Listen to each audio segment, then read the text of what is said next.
रुकन assembly M Krishna Rao ने कहा कि तेलंगाना रियासत के हैदराबाद में आइन साज डॉक्टर बी.आर. अम्बेडकर का मुजस्समा नस्ब करने का एजाज वजीर आला के चंद्रशेखर राव को हासिल हुआ, जिसकी मुल्क भर में नसीब नहीं मिलती।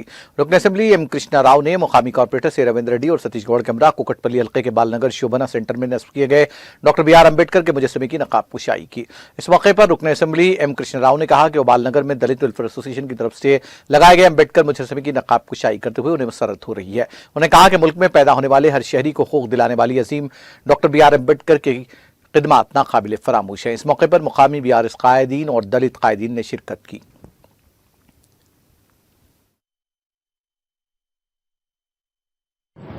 జై భీమ్ మిత్రులారా, ఈరోజు డాక్టర్ బాబాసాహెబ్ అంబేద్కర్ గారి యొక్క 132వ జయంతి సందర్భంగా బాలనగర్ ప్రాంతంలో మరి ఈరోజు అంబేద్కర్ గారి యొక్క విగ్రహావిష్కరణ జరిగింది.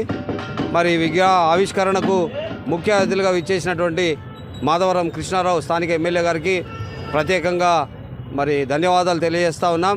ఈ విగ్రహాన్ని మరి దాతగా డొనేట్ చేసినటువంటి వ్యక్తులు మరి నోముల సుదీప్ పటేల్ గారికి ప్రత్యేకంగా ధన్యవాదాలు. వారి యొక్క తల్లిదండ్రులు బాబాయ్ పటేల్, లలితా పటేల్ గారి యొక్క జ్ఞాపకార్థం నిమిత్తం బాబాసాహెబ్ అంబేద్కర్ గారి విగ్రహాన్ని ఇచ్చారు. చాలా సంతోషం. వారికి కూడా తెలంగాణ దళిత సంక్షేమ సంఘ పక్షాన మరి ధన్యవాదాలు తెలుపుతా ఉన్నాం. మిత్రులారా, మరి ఈరోజు